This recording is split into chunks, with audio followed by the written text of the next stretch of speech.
Olá, irmãos. Fui convidado para fazer um estudo de 1 Coríntios capítulo 7 e eu quero trazer então nesse momento aqui algumas palavras a respeito desse capítulo, que é um capítulo longo, o terceiro mais longo da primeira carta aos Coríntios, né? Só superado pelos 14 e 15 de 1 Coríntios, que são textos longos. Mas 1 Coríntios 7 vai falar a respeito das questões de casamento.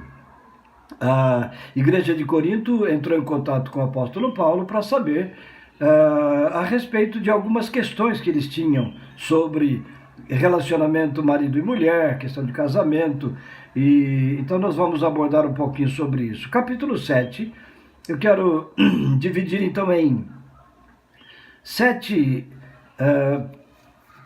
divisões do capítulo 7. A primeira deles é a respeito do ascetismo, né? O segundo é a respeito do companheirismo no casamento, e depois vamos abordar então cada um desses assuntos. Primeiro, a respeito de ascetismo, 1 Coríntios 7, 1 e 2 diz assim: quanto ao que me escrevestes, é bom que o homem não toque em mulher, mas por causa da impureza, cada um tenha a sua própria esposa e cada uma o seu próprio marido. Aqui Paulo vai tratar da questão do ascetismo, gente que quer se abster completamente a respeito de relacionamento com mulher. E havia um pensamento grego, não é? Que as pessoas podiam desprezar o corpo e dar vazão aos seus instintos e aos seus apetites. Ou um outro pensamento que era: o corpo é pecaminoso e devemos sujeitá-lo, negando-lhe os seus instintos e desejos naturais. Então, dois aspectos ou dois pensamentos dentro do pensamento grego. E por isso, na igreja de Corinto, a questão era essa: então, casar ou não casar? Afinal de contas, uma das perguntas que o pessoal de Corinto fez para Paulo era justamente sobre se deveriam casar ou não. E, na verdade, ninguém deve viver uma vida para a qual a natureza não o preparou. E ninguém deve viver solto, rodeado de tentações. Então, qual é o melhor caminho? Para o apóstolo Paulo, portanto, é o casamento. A ideia é essa: escolha o modo de vida que passa a viver o melhor como cristão, que você possa viver, né? Melhor como cristão. Não queira viver um modo antinatural, impossível e equivocado, nem ascetismo, nem liberalismo. Basicamente é o que Paulo está dizendo aqui, não é? Então, vocês me escreveram, seria bom que o homem não tivesse contato com a mulher. Vamos lembrar também de que Corinto era uma cidade portuária e com influência de muitas nações, e com isso então tinha também o culto a Afrodite lá na Acrópole, que era uma parte alta lá de Corinto, e ali tinham as profetisas ou sacerdotisas cultuais, que na verdade eram prostitutas, portanto era um tipo de culto à prostituição. E essas mulheres, é por isso que Paulo diz: o melhor é não tocar em mulher. Evidentemente que para o apóstolo Paulo está essa ideia de pessoas realmente tocando mulheres, esse tipo de mulher. E Paulo diz: não, já que é para tocar em mulher, a melhor coisa é o casamento. O segundo ponto que nós temos, nos versículos 3 até o 7 do capítulo 7 de 1 Coríntios, Paulo diz assim: o marido conceda à esposa o que lhe é devido, e também semelhantemente a esposa ao seu marido.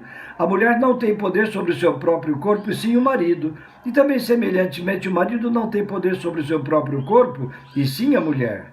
Não vos priveis um ao outro, salvo talvez por consentimento mútuo por algum tempo, para vos dedicardes à oração e novamente vos ajuntardes, para que Satanás não vos tente por causa da incontinência. E isto vos digo como concessão, e não por mandamento. Quero que todos os homens sejam tais como eu sou.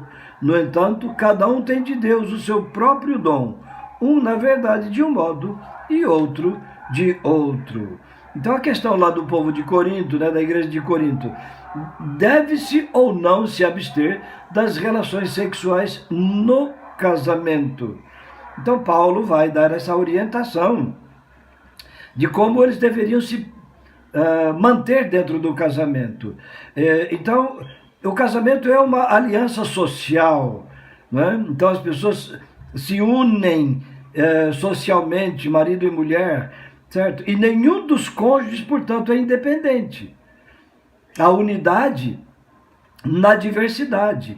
A mulher tem uma maneira de pensar, vem com uma experiência de vida, de família de um lado, o marido tem com outra cabeça, vem com outra mala, né, de conhecimento, de experiência da sua vida familiar também, e os dois se unem, e agora vão buscar uma unidade, e eu chamo então de unidade na diversidade.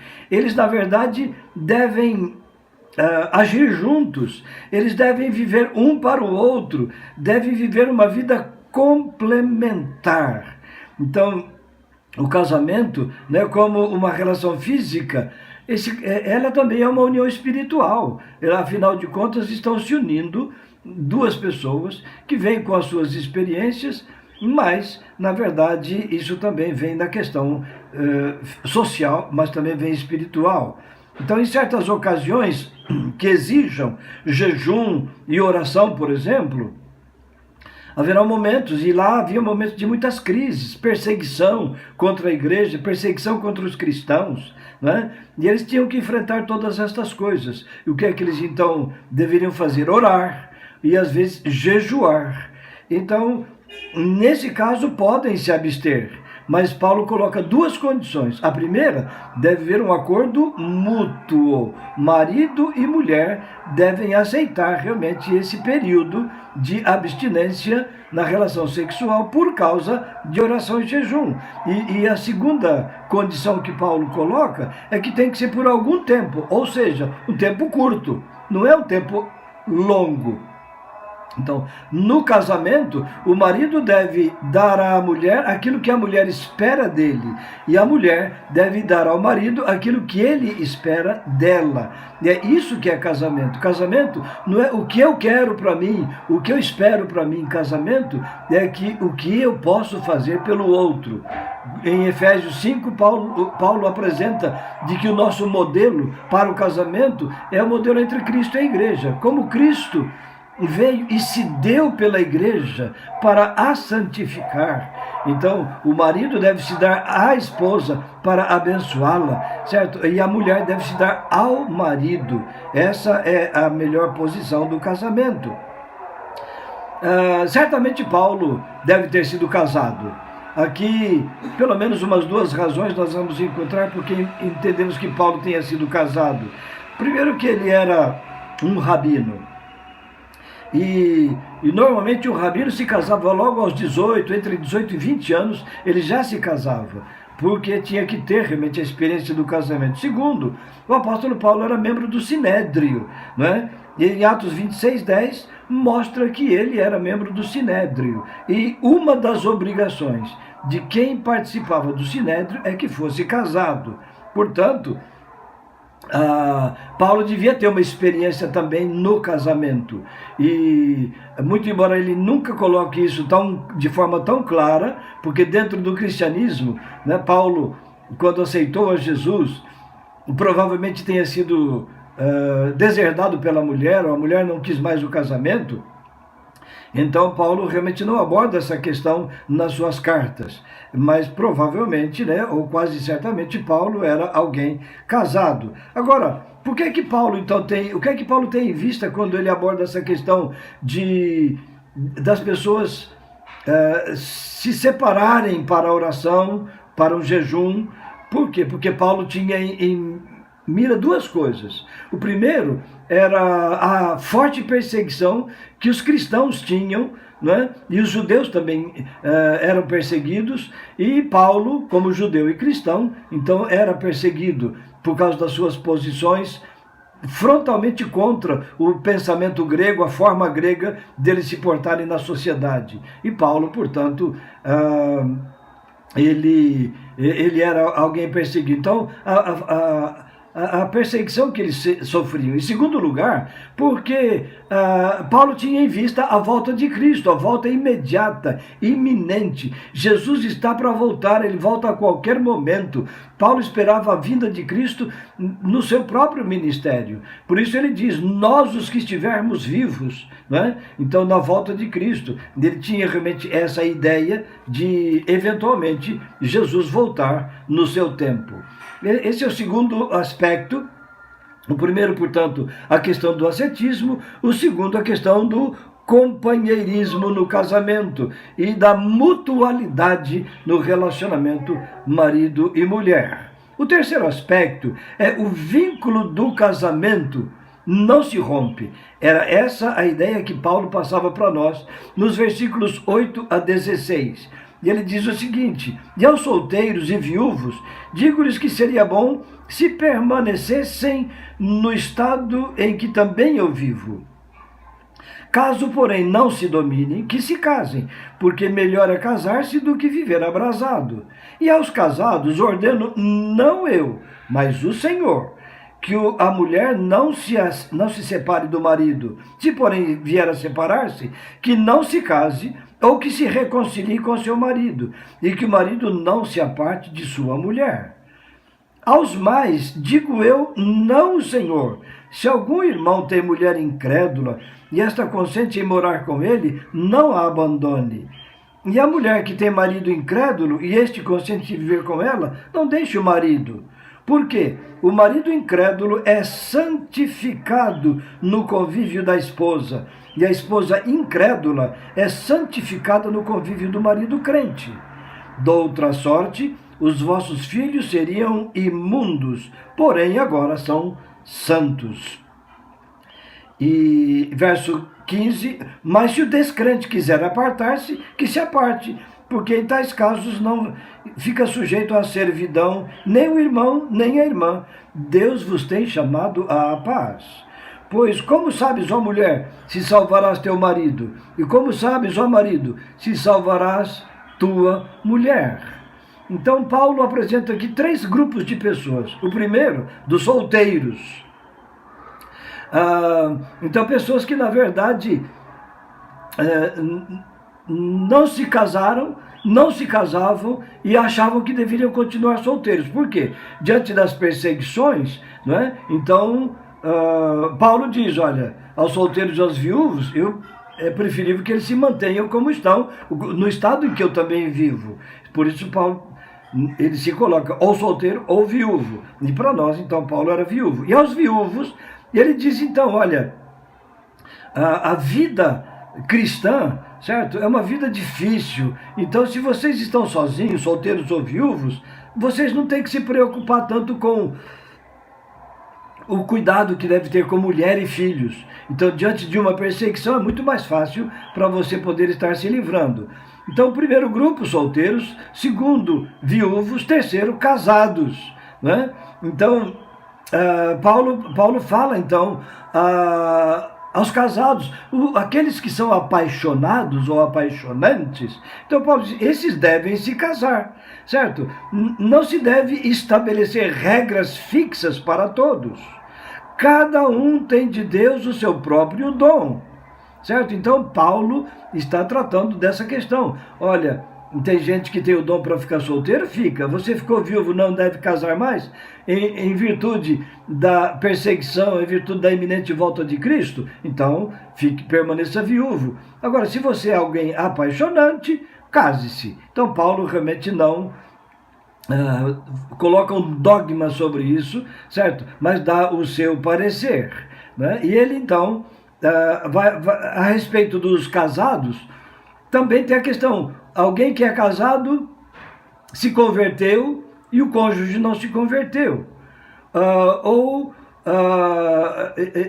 Como fica essa situação? Então, Paulo vai tratar também a respeito da questão do divórcio, nesse caso. A princípio, Paulo diz, olha, o divórcio no Senhor é proibido.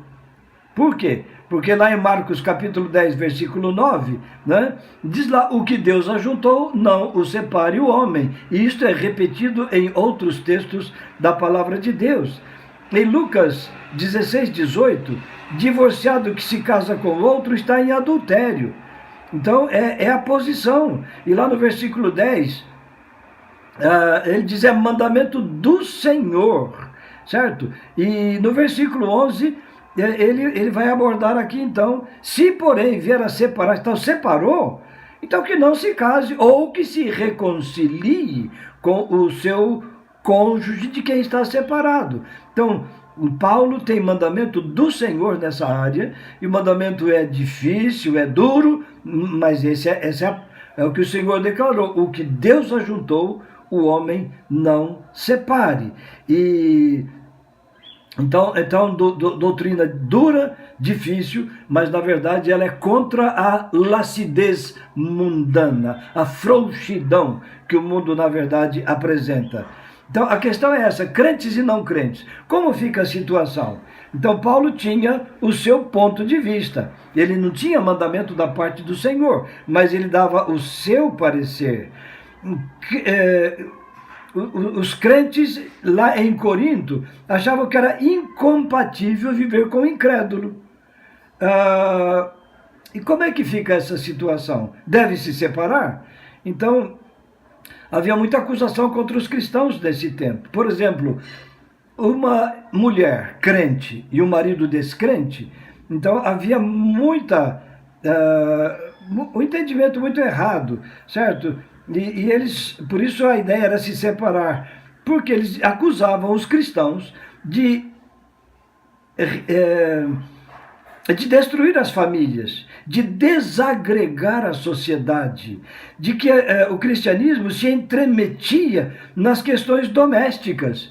Aliás, Pedro mesmo vai falar na 1 de Pedro 4,15 das pessoas que se intrometem nas questões particulares, familiares, né? Então, esse era o problema. Então, há dificuldades realmente na questão de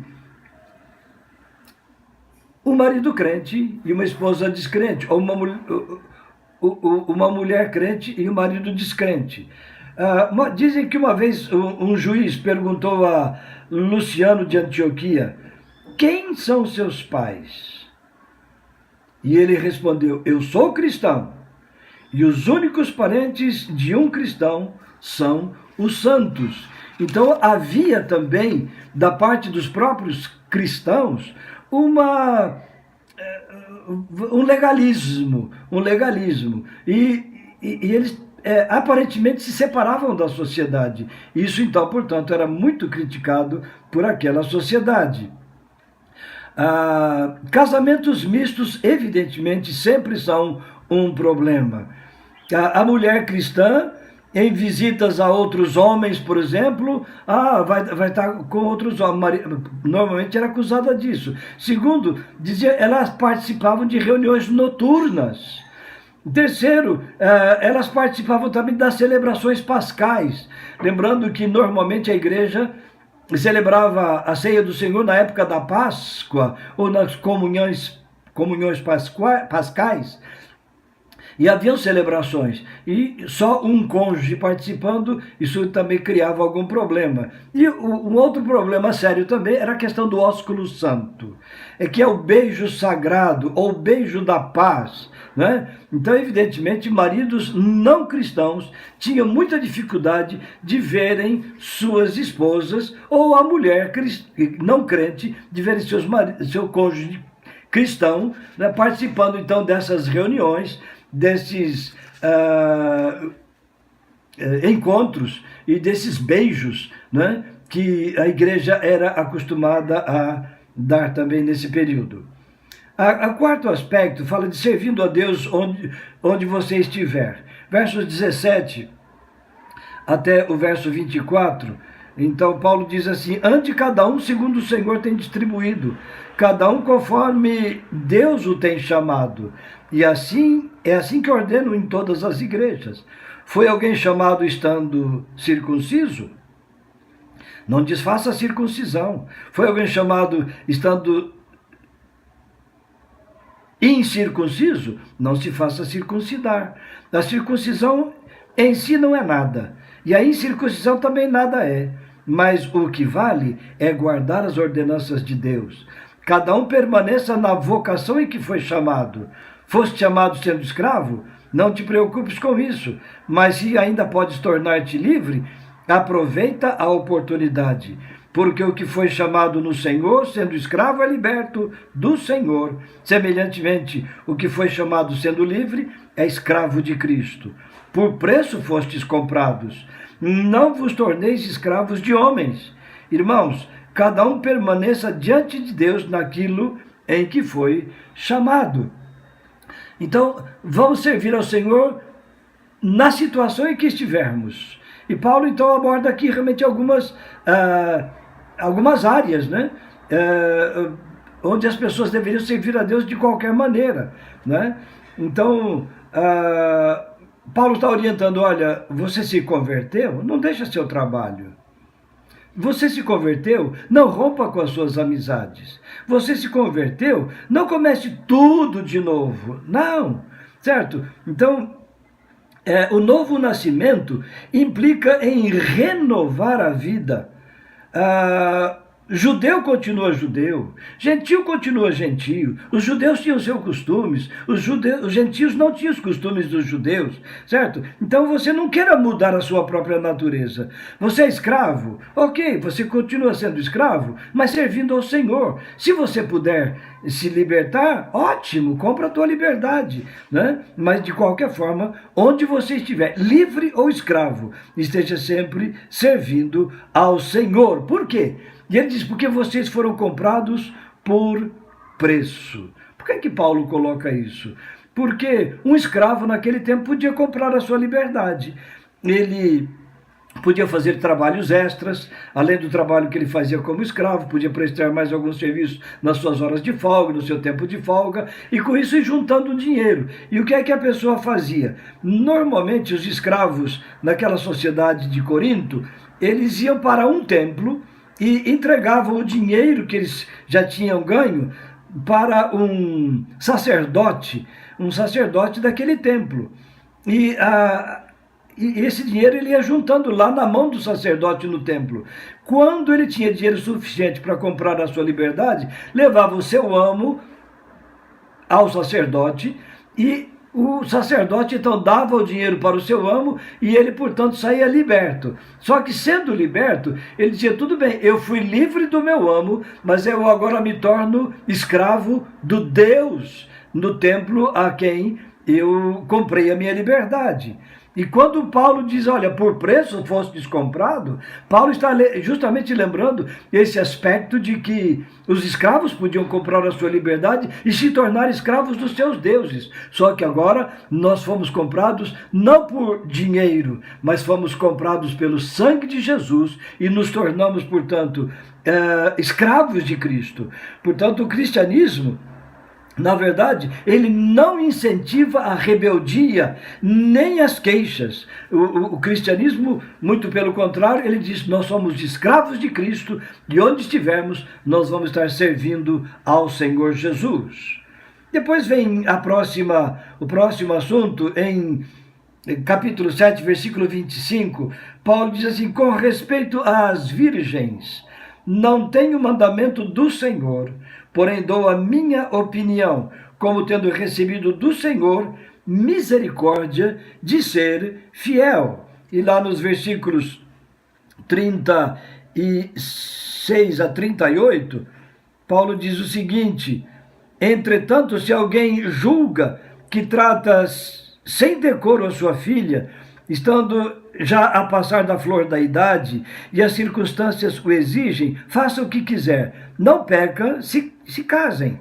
Todavia, o que está firme em seu coração, não tendo necessidade, mas domínio sobre o seu próprio arbítrio, né? E isto bem firmado no seu ânimo, para conservar virgem a sua filha, bem o fará. E assim, quem casa sua filha virgem faz bem, mas quem não a casa faz melhor. Aqui está a questão da virgindade. Afinal de contas, que conselho dar numa situação como essa? É um problema difícil, mas Paulo dá um conselho sábio, certo? Nessa questão da virgindade, há 3 explicações. Primeiro, é que a questão do conselho aos pais seria manter a filha virgem, manter a filha solteira, certo? Então, vivendo com seus pais. É esse conselho que Paulo dá. Segundo, casais abstinham-se de relações sexuais. Era questão difícil. E o terceiro, casais que não consumavam o casamento, né? Então eles tinham uma continência absoluta. A ideia é que eles eram muito mais espirituais do que os outros que tinham relação normal, né? E Paulo aconselha, portanto, 3 coisas. Primeiro, a disciplina e continência são excelentes. E isso é a arte de se conter, é um autodomínio, mas não faz parte da natureza cristã. Eliminar instintos e paixões naturais não é orientação cristã. Se você vai eventualmente fazer isso, que use para a glória de Deus e com o consentimento do cônjuge. O segundo conselho de Paulo é: não torne a religião antinatural. Quem torna a religião antinatural são os monges, os ermitões, que se afastam da sociedade, se retiram, vão para os mosteiros, então vão viver uma vida isolada, certo? E isso é religiosidade e o cristianismo não está envolvido com isso. E o terceiro, não façam da religião uma agonia, só cargas, só tensões. Não, o nosso corpo pertence a Deus. Nossa vida pertence ao Senhor, certo? Portanto, eu não vou eliminar de mim os instintos e paixões que eu tenho. Eu vou aprender a usá-los para a glória de Deus. Portanto, Paulo, o que ele está colocando é justamente isso. Tudo que você for fazer, que seja para a glória do Senhor. O quarto aspecto já é o 6º aspecto que Paulo está abordando aqui, versículos 26 até o 35, Paulo diz assim: considero, por causa da angustiosa situação presente, ser bom para o homem permanecer assim como está. Está casado? Não procure separar-te. Estás livre de mulher? Não procures casamento. Mas se te casares, com isto não pecas. Também se a virgem se casar, com isso não peca. Ainda assim, tais pessoas sofrerão angústia na carne, e eu quisera poupar-vos. Isto, porém, vos digo, irmãos, o tempo se abrevia. O que resta é que não só os casados sejam como se não o fossem, mas também os que choram como se não chorassem, e os que se alegram como se não se alegrassem, os que compram como se nada possuíssem, e os que se utilizam do mundo como se dele não usassem, porque a aparência deste mundo passa. O que realmente eu quero é que estejais livres de preocupações. Quem não é casado, cuida das coisas do Senhor em como agradar o Senhor. Mas o que se casou, cuida das coisas do mundo em como agradar a esposa. E assim está dividido. Também a mulher, tanto a viúva como a virgem, cuida das coisas do Senhor para ser santa, assim no corpo como no espírito. A que casou, porém, se preocupa com as coisas do mundo, de como agradar o seu marido. Digo isto em favor dos vossos próprios interesses, não que eu pretenda enredar-vos, mas somente para o que é decoroso e vos facilite o consagrar-vos desimpedidamente ao Senhor. Paulo, então, está aqui trabalhando na essência de sua posição. Né? Então, o que é que ele está justamente tratando? Ele não menospreza o casamento, ele não despreza a questão do casamento, nem o diminui. Né? Ele não está fazendo aqui concessões para evitar, por exemplo, adultério, fornicação, esse tipo de coisa. Como judeu, não é? Paulo exaltava o casamento. E os judeus achavam que não se casar era uma maldição. Especialmente se casar e não ter filhos também seria maldição. Então Paulo, na sua tradição rabínica e judaica, evidentemente Paulo exaltava a questão do casamento. Agora, há alguma razão para não se casar eventualmente. E mesmo dentre os judeus haviam algumas razões. Por exemplo, o rabino Ben Azai, ele pergunta, por que casar? Ele não se casou. Então ele diz, eu estou apaixonado pela Torá, pela lei. Que outros continuem a raça humana. Então, esse foi alguém que, na verdade, rejeitou se casar por causa da questão de dedicação realmente às coisas de Deus. Um filósofo grego chamado Epíteto, né, ele era um estoico, ele também nunca se casou.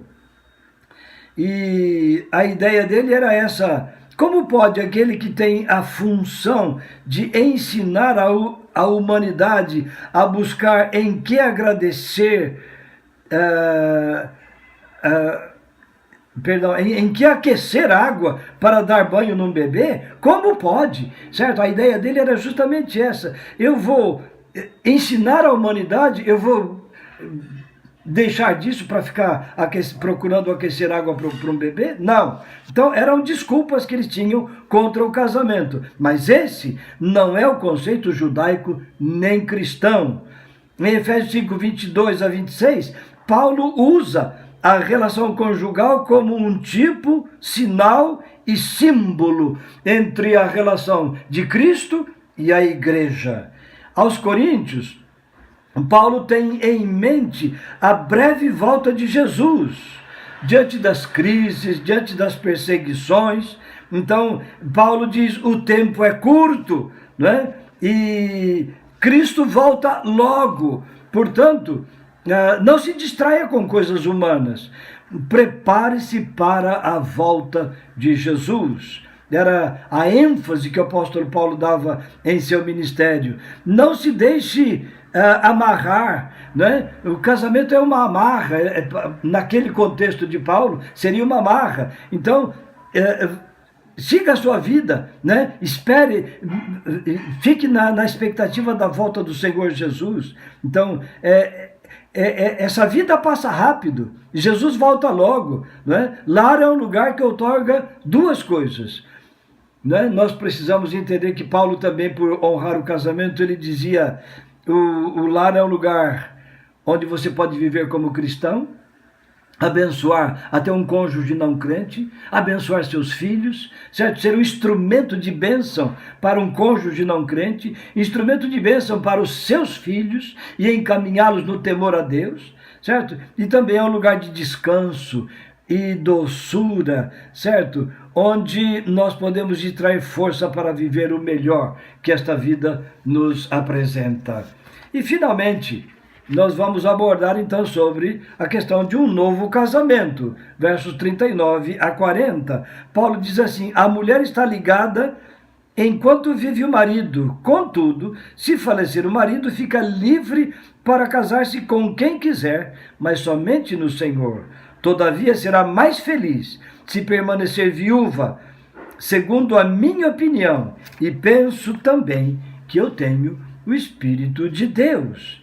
Então, para Paulo e para o ponto de vista que Jesus apresenta, né, ele diz que o casamento só termina com a morte de um dos cônjuges.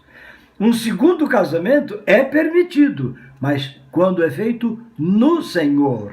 No Senhor.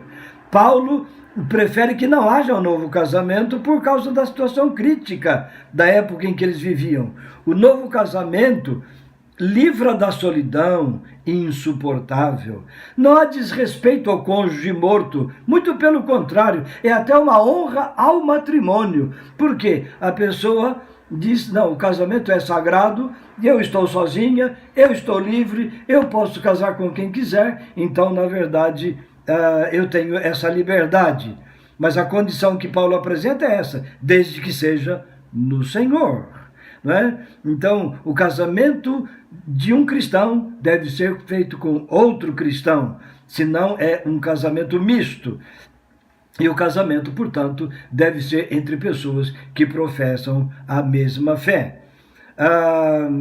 O amor supera quando, eu diria, nem é que supera, o amor é supremo. E ele é supremo quando duas pessoas se amam mutuamente. Esse é um ponto fundamental. Então, a coisa melhor do casamento é quando duas pessoas se amam mutuamente. E a segunda coisa é quando o amor é santificado por um amor a Deus, por um amor a Cristo. Os dois vivem juntos, os dois oram juntos, os dois adoram juntos, os dois servem a Deus juntos. Portanto, esse é o ponto de vista que Paulo nos apresenta na primeira carta aos Coríntios, no capítulo 7. Que o Senhor abençoe a você e aquilo que não pudemos transmitir, que o Senhor, pelo seu Espírito, complete em sua vida. Em nome de Jesus, receba a bênção.